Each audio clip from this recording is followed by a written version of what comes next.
कर्नाटक विधानसभा चुनाव 2023 के परिणाम भी आ गए हैं और बीजेपी को सत्ता से बेदखल कर कांग्रेस सत्ता में आ गई। लेकिन इस बीच जो एक नाम चर्चा में है वो है प्रवीण सूद का।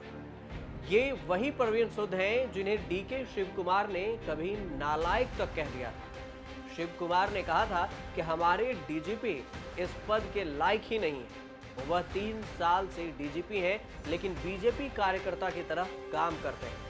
उनके खिलाफ एफआईआर दर्ज होनी चाहिए।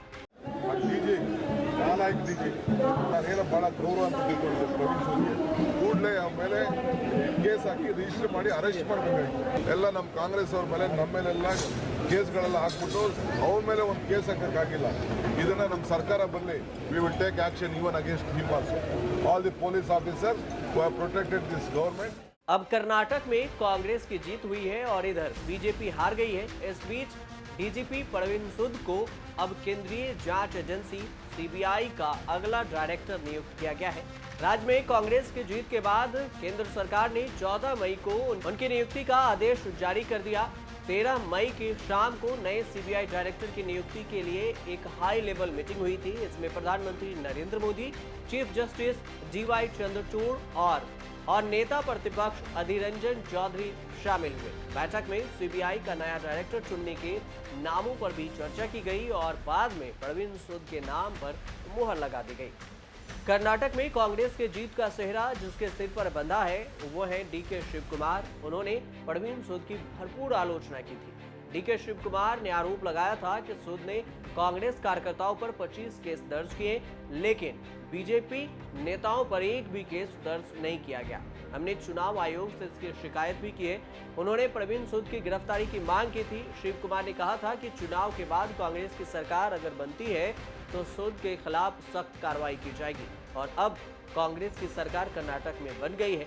1986 बैच के आईपीएस अधिकारी प्रवीण सूद 2 साल तक इस पद पर रहने वाले हैं। हालांकि मई 2024 में उनके रिटायरमेंट होना था, लेकिन इस नियुक्ति के बाद उनका कार्यकाल मई 2025 तक के लिए बढ़ गया है।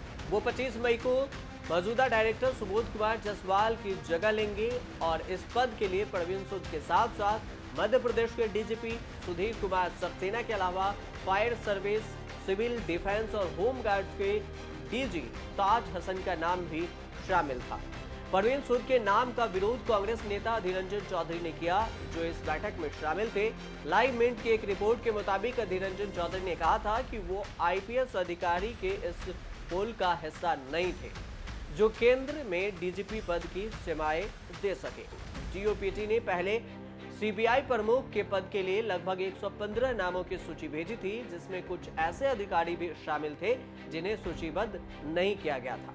कांग्रेस नेता अधीर रंजन चौधरी ने इस मुद्दे को उठाते हुए यह तर्क दिया कि उन्हें सूची में अधिकारियों की सेवाएं, रिकॉर्ड, व्यक्तिगत विवरण और अन्य दस्तावेज नहीं मिले थे। कहा जा रहा है कि सीजीआई ने सुझाव दिया कि लिस्ट को अधिकारियों के अनुभव, वरिष्ठता के आधार पर छोटा कर दिया जाए, जिसके बाद कई नाम काट दिए गए। हालांकि अधीर रंजन चौधरी ने तो ये भी तर्क दिया कि लिस्ट तैयार करने में विसंगतियां थी और मांग की गई कि नए सिरे से इसे बनाया जाए। उन्होंने यह भी कहा कि सरकार को महिला अधिकारियों और अल्पसंख्यक समुदाय के लोगों पर भी विचार करना चाहिए। आईपीएस अधिकारी प्रवीण सूद को जनवरी 2020 में कर्नाटक का डीजीपी नियुक्त किया गया था। सीबीआई के मौजूदा डायरेक्टर सुबोध कुमार जायसवाल का कार्यकाल 25 मई को समाप्त हो रहा है। इसी दिन प्रवीण सूद ज्वाइन कर सकते हैं। प्रवीण सूद मार्च में तब सुर्खियों में आए थे जब कर्नाटक के कांग्रेस प्रमुख डीके शिव कुमार ने उन पर राज्य में बीजेपी सरकार का साथ देने का आरोप लगाया था। शिव कुमार ने पुलिस महानिदेशक की गिरफ्तारी की मांग करते हुए कहा था कि वह कांग्रेस नेताओं के खिलाफ मामले दर्ज कर रहे हैं और बीजेपी नेताओं के खिलाफ मामले दर्ज नहीं कर रहे हैं। और ऐसे में अब ये समझ लीजिए कि आखिर सीबीआई के नए बॉस प्रवीण सूद कौन है। प्रवीण सूद की स्कूलिंग दिल्ली के सरकारी स्कूल से हुई और इसके बाद उन्होंने आईआईटी दिल्ली से इलेक्ट्रॉनिक इंजीनियरिंग में बीटेक किया। 1986 में प्रवीण सूद 22 साल की उम्र में आईपीएस बने। सूद को 1996 में सीएम की ओर से गोल्ड मेडल भी मिल चुका है। प्रवीण सूद 1999 में मॉरिशस में पुलिस सलाहकार भी रहे हैं और प्रवीण सूद को 2002 में पुलिस पदक और 2011 में विशिष्ट सेवा के लिए राष्ट्रपति की तरफ से पुलिस पदक दिया गया था।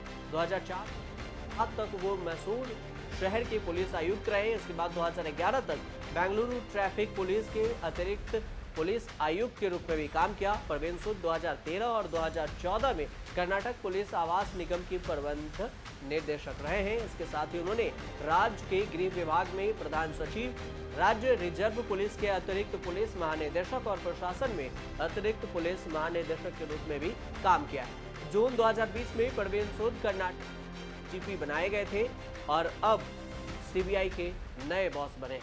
आईपीएस परवीन सूद के परिवार की अगर बात करें तो उनके परिवार में उनकी बेटी आयशा सूद है, पत्नी का नाम विनीता है। आयशा की शादी क्रिकेटर मयंक अग्रवाल से हुई है, यानी मयंक अग्रवाल के ससुर भी लगते हैं। आयशा का पूरा नाम आयशा सूद अग्रवाल है। परवीन सूद मूल रूप से हिमाचल प्रदेश के रहने वाले हैं और उनका जन्म 1964 में हुआ था। लेकिन जब भी डीजीपी रैंक की बात होती है तो एक सवाल आपके मन में भी उठता होगा कि आखिर डीजीपी रैंक की सैलरी कितनी होती है। डीजीपी रैंक के आईपीएस अधिकारी को करीब 2.25 लाख रुपए प्रति महीने सैलरी मिलती है। इसमें एनपीएस, बीमा, टैक्स आदि कटौती होती है। आप देखते रहिए न्यूज़ तक।